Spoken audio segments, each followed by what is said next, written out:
Okay, hello, this is Busby from Ableton Ideas, and this is video 2 about why I like working with long audio files in my Ableton Live projects. And for demonstration purposes for this video series, I've made a standard 4/4 tech kick and snare pattern, and also I've just drawn in a hi-hat pattern. For the hi-hat sound, I'm going to use this 5-minute recording that I made of me frying some food, so I'm just going to play some of these bits really quick.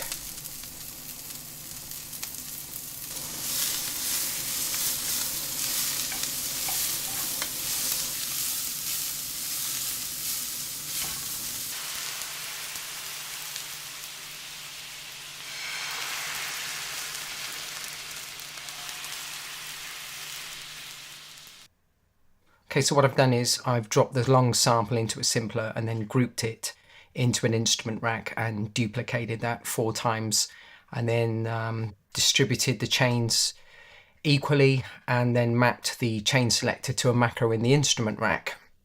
And then in each simpler, I've set the start playback marker to a different position along the timeline of the sample. So as I said, it's a pretty long sample. It's 4.5 minutes long, so there's plenty of possible starting points for the hat sound, and therefore lots of variation in how the hi-hat is going to sound. So I'm just going to solo up the hat track, and I'll just play it for you really quick.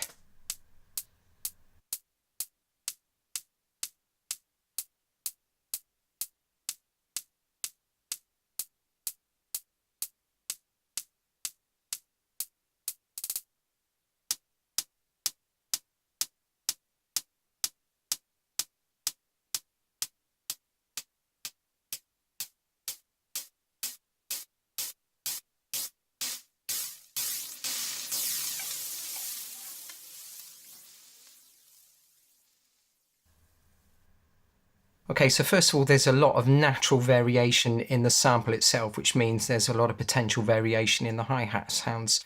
And the only plugin that I've used, apart from some EQ and compression, is this slow pan in the hat sound in chain 4 when it's going into the end of this 16 bar section.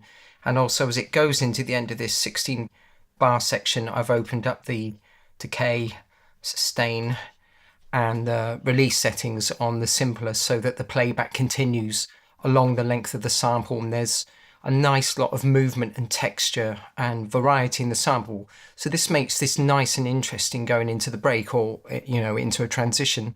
And then of course, if you're going into the end of a different 16 bar section further in the song, you can just move the start marker to a different position, and you get like different variation again. Just undo that.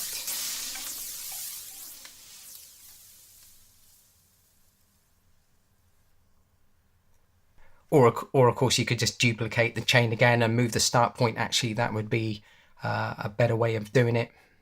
So it's obviously possible to load up 4 different one-shot hat sounds from a sample pack and then add effects to the sample to change the sound and the movement. But what I like here is that you've got a common sound which is kind of running in this case, as I've said, for 4.5 minutes, and there is so much variety in the dynamics, the movement, the texture, etc. And for me, it's often just a case of moving the start marker in the simpler to get 4 sounds that I really like. So as I said, a large chunk of the sound design work has already been done in the recording itself.